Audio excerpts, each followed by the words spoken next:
Hello, all you Ghosts fans out there. It is now time for Chapter 11 of Wait Till Helen Comes. As soon as I came out of the woods behind the church, I knew something was wrong. The air shimmered with heat, and it was very still. No breeze ruffled the leaves of the maples. No birds sang. No car sped down Clark Road. The clouds in the sky seemed to hover overhead, silent witnesses waiting and watching as I followed Michael toward the back door. Wait, I called to him. Wait for me, Michael. I ran across the grass and I caught up with him at the steps. Don't go in there. I grabbed his arm, almost making him drop the bowl of salamanders. What's the matter with you? Michael yanked his arm free and stared at me, almost as if he were afraid of me. Are you going off the deep end or something? There's something wrong. I stared at the back door, my heart pounding wildly and my knees shaking. There's something in the house. Molly, stop it. Michael's eyes widened behind his glasses, but he didn't move towards the door. Before he could say more, we heard a crash from somewhere inside. Then another. As the noise increased, we clung to each other, too frightened to move. Let's get out of here, Michael cried after a resounding thud from inside seemed to shake the entire house. Running after him, I glanced back once, just in time to see a pale figure emerge from the back door. It hesitated on the steps for a moment, looking after us, then vanished. Did you see her? I clutched at Michael's shirt, making him stop for a moment. Who? He looked back at the house from the edge of the woods. Helen, I cried. Helen, she was in the house. I saw her on the back porch. He shook his head. Yeah, he must be seeing heat waves or something. He whispered, whoever's in our house isn't any ghost. It's probably a motorcycle gang or something. What are we going to do, Molly? He edged backwards into the woods, putting a screen of trees and bushes between us and the church. I wish Mom would come back. Sinking down next to him on a log, I shivered. I know what I saw, Michael. She was standing on the porch, looking at us and laughing. Why won't you believe me? Because this is the 20th century, and I don't believe in ghosts. His voice shook, and he moved farther away from me. What about poltergeists? I've even read stuff in newspapers about them. They throw furniture and destroy stuff, and scientists don't have any explanation for them. Yes, but you never see them. They cause a lot of destruction, but they don't manifest themselves the way you claim Helen does. He stood up and began walking away from me. Where are you going? I leaped up and crashed through the bushes behind him. I think we should wait up the road for Mom and Dave. The worst thing you can do is come home while burglars are in your house. That's how people get killed. She's gone now, I told him. I saw her leave. Ignoring me, Michael pushed through the woods, still carrying the salamanders. It's almost 3:00, he said. They should be coming along any minute. We plunged through the trailing vine of honeysuckle and stumbled out into the sunlight by the side of the road. Without saying a word to each other, we sat down in the shade and watched for the van. After a half an hour or so, I heard the sound of a motor. Jumping to my feet, I saw the van bouncing towards us, Dave at the wheel, Heather beside him, and Mom sitting in the back. He braked quickly when he saw Michael and me, kicking up a cloud of white dust. What is it? Is something wrong? Mom struggled to open the side door as Michael and I jostled each other, anxious to get inside. Somebody broke into the house, Michael gasped. We heard them when we came home from the swamp. Are you sure? Dave craned from around the front seat, frowning as if he thought Michael were lying. Of course I'm sure. Michael leaned toward Dave, his face flushed. They were making a lot of noise. I think they wrecked the house. Mom put her arm around me, holding me close, her face buried in my hair. Oh, thank goodness you didn't go inside, she murmured. Dave put the van into gear and drove toward the church. If they're still inside, I'll keep on driving into Hallwell and call the police, he said. Don't worry, they're gone, I said, glancing at Heather as I spoke. She was looking out the window, Her face turned away from Dave, smiling past her reflection at the green trees. Sure enough, when we pulled into the driveway, we saw no sign of anyone. The little church sat silent and deserted in the shade of the maples. "It looks all right to me," Dave said. "This better not be your idea of a joke, Michael." Michael stiffened beside me, a scowl on his face, but he didn't say anything. Silently, he followed Dave up the steps and into the kitchen with the rest of us close behind. "Oh my, it's freezing cold in here," Mom said, folding her arms across her chest and shivering. Again, I glanced at Heather, who had pushed her way to Dave's side. Catching my eye, she smiled. "I told you, Molly," she whispered, never letting go of Dave's hand. Dave led us down the hall. Everything seemed to be in order until we reached Michael's room. When Dave opened the door, we stepped back as cold air rushed out to meet us. Hesitating on the threshold, we stared at the room in horror. Everything that Michael cherished lay in a heap of rubble in the middle of the floor. His books, his specimen case, his fossils and rocks, his microscope, his aquarium, all were smashed and broken, ruined. His bureau lay on its side, its drawers emptied, its mirror shattered. Not even his bed had been spared. The blankets and sheets had been hurled across the room, and the mattress leaned against the wall, his clock radio in fragments beside it. "Oh, Michael."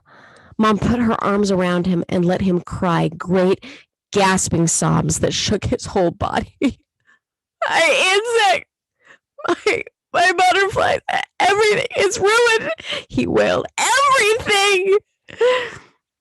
Dave rested a hand awkwardly on Michael's shoulder. "The police will get to the bottom of this. Whoever is responsible will pay. Believe me, he will." Then he turned to me. "We better take a look at your and Heather's room," he said. But Heather was there ahead of us, sitting on her bed, still smiling. Her side of the room was untouched, but mine was destroyed. My books, my diaries and journals, my teddy bears had been ripped to bits. Like Michael's, my bed had been torn apart, my clothes scattered about, my china and glass unicorns shattered.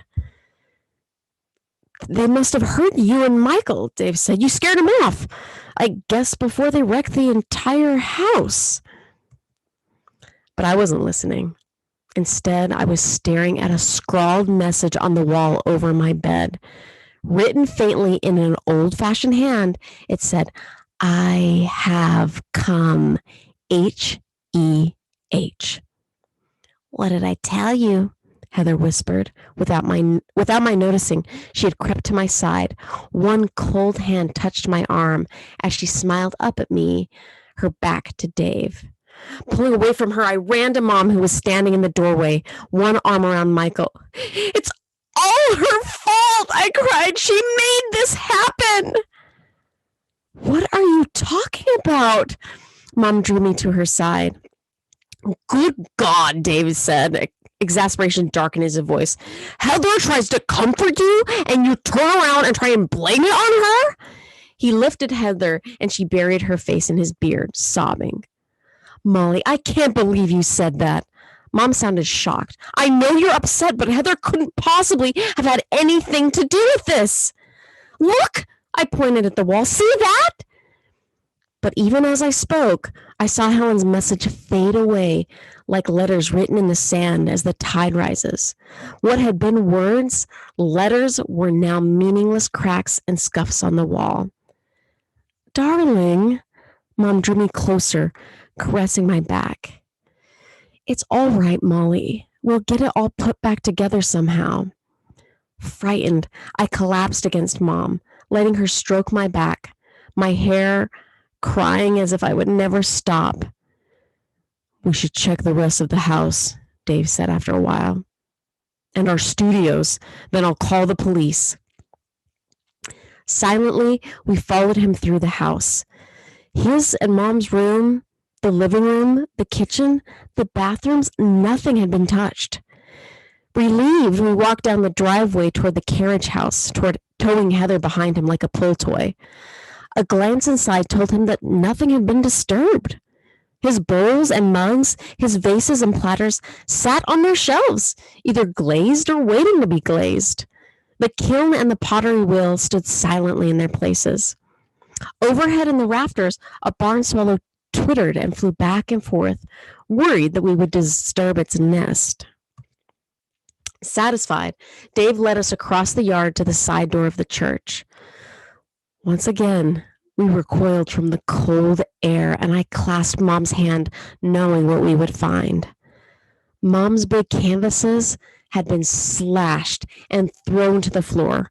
Her easel was smashed, and her oil paints were smeared all over the walls. For a moment, I was sure I saw Helen's initials scrawled there, but as before, they vanished too quickly for me to point them out. Mom fell against Dave, too upset to speak. He put his arms around her and stroked her hair as if she were a child, letting her tears soak his shirt. Heather hovered near her father, obviously displeased by the attention he was giving Mom. "Don't cry, Jean. Don't cry," Dave whispered. "If I can't fix the easel, I'll get you another one. But we can't afford it," Mom sobbed. "We were counting on the sale of my paintings to get us through winter. Now they're ruined. How are we going to pay the mortgage? How will we heat the house?" "Don't worry, Jean. I can teach a few classes, and we've got insurance. I know it won't replace your paintings, but it'll help." As Heather tugged on his trouser leg, he turned to her. "Not now, Heather."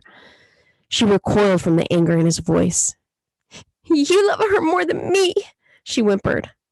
Dave either ignored her or failed to hear.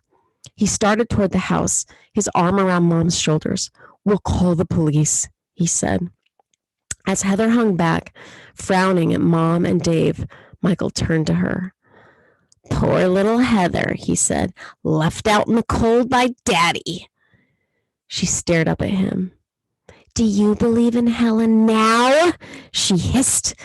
"I told you she'd make you sorry. The next time it will be much, much worse. Just wait." "You little creep!" Michael grabbed her and shook her. "You know perfectly well that you're lying about Helen. And what makes me mad is the way you're enjoying seeing us unhappy. You just love it, don't you?" "I hate you all." Heather tried to pull away from him. "Now let me go! Let me go, Daddy! Daddy!" Dave turned back just in time to see Heather and Michael struggling. Running towards us, he pulled Heather away from Michael while she clung to him, sobbing. He caught Michael by the neck of his t-shirt. "Don't you ever do anything like that again," he yelled. "Aren't things bad enough without your picking on a kid half your size?" As Dave strode back to the house carrying Heather, Michael and I sat down on the church steps. "I despise him," Michael muttered. "I despise them both." "Me too," although I didn't say it aloud. I knew I hated Helen most of all. Fearfully, I glanced toward the graveyard. For a second, I saw a glimmer of white in the shade of the oak, just a flash through the hedge. "You're there, aren't you?" I thought, watching all this, enjoying it even more than Heather. A few minutes later, I saw the back door open. Heather ran down the steps and across the yard. Pausing at the graveyard gate, she looked at me, smiling.